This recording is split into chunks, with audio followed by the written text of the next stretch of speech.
samedi soir.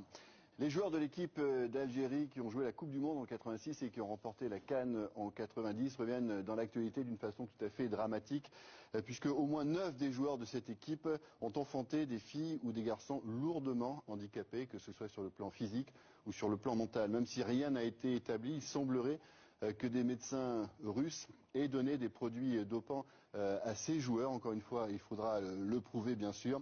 Est-ce que c'est la cause, en tout cas, de cette tragédie? On voit ça avec Thierry Vildary. C'est l'apothéose de celle qu'on a appelée la génération dorée du foot algérien.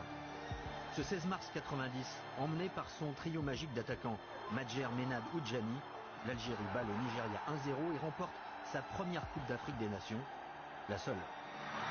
La CAN 90, c'est l'heure de gloire d'un grand attaquant, Djamel Menad, le meilleur buteur. 20 ans plus tard, le voici à la pointe d'un autre combat.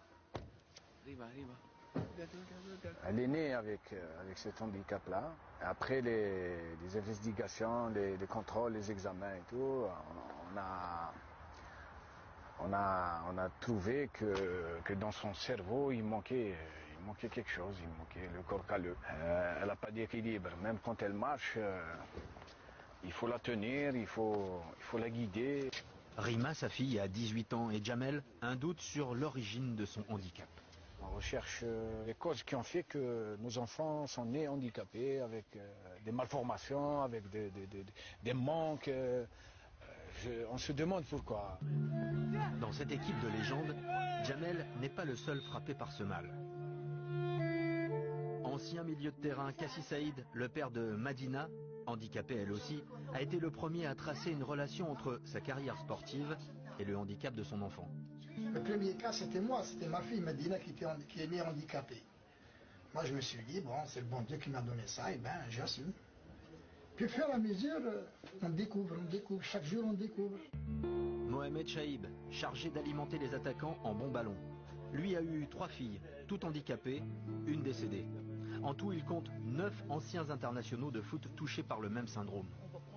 On s'est posé plusieurs fois la question, est-ce que notre carrière sportive et qui est la cause de qui est l'handicap de nos enfants? Et cette défaite contre le Brésil et une Coupe du Monde ratée en 86 serait-elle à l'origine du mal? Peu après, un entraîneur soviétique et son staff sont nommés à la tête de la sélection algérienne pour relancer la génération dorée. On avait dans notre staff médical des Russes, un certain Sacha Tabarchouk. Je me rappelle qu'il nous donnait à chaque repas des pilules jaunes. C'est comme des cubes de sucre, des fois carrés, avec des couleurs, des fois jaunes, des fois rouges. Il nous disait que c'était du magnésium ou je sais pas quoi, des vitamines. Une réponse dans l'Oural, 1500 km à l'est de Moscou, à Tcheliabinsk. Alexander Tabarchouk, jovial et accueillant, se souvient précisément de ses prescriptions. Monsieur Sacha, me disaient les joueurs, donnez-moi vite des vitamines. Sans vitamines, je suis très fatigué. Donnez-moi ces vitamines pour que tout se passe bien au match. J'ai donné 2 ou 3 sortes de vitamines différentes.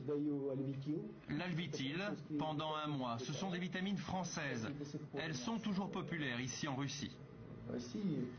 J'ai aussi utilisé, je m'en souviens, des vitamines suisses, Supradine et d'autres. Toutes ces vitamines ont été achetées par la fédération algérienne d'après ma commande et c'est moi qui les ai distribuées aux sportifs. Mais le professeur Tabarchouk, il faut le croire sur parole, les dossiers médicaux ont disparu et à l'époque les médecins algériens étaient tenus à l'écart. Il ne va pas dire qu'à l'époque on leur donnait des produits dopants. Ça c'est normal, c'est légitime. Mais nous, on est convaincus que c'était autre chose. Elle avait des pieds-beaux. Elle avait des pieds-beaux, des véritables pieds-beaux. Moi, j'ai dit que c'est pas possible. J'ai jamais vu ça.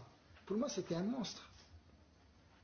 Moi, si on me donne la Coupe du Monde et là, la santé de ma fille, je choisirais la santé de ma fille. Il n'y a pas photo. Donc, si on a parlé, c'est qu'on souffre. Pour Djamel, Mohamed et Kassi, le problème touche aussi d'autres disciplines. Il compte pour l'instant 19 anciens sportifs. Des athlètes, judokas, handballeurs des années 80. Un temps, disent-ils, où les médecins russes pullulaient dans le sport algérien. Donc à suivre, et un terrible avertissement en tout cas à tous ceux qui voudraient toucher, comme le dit Yannick Noah, à la potion.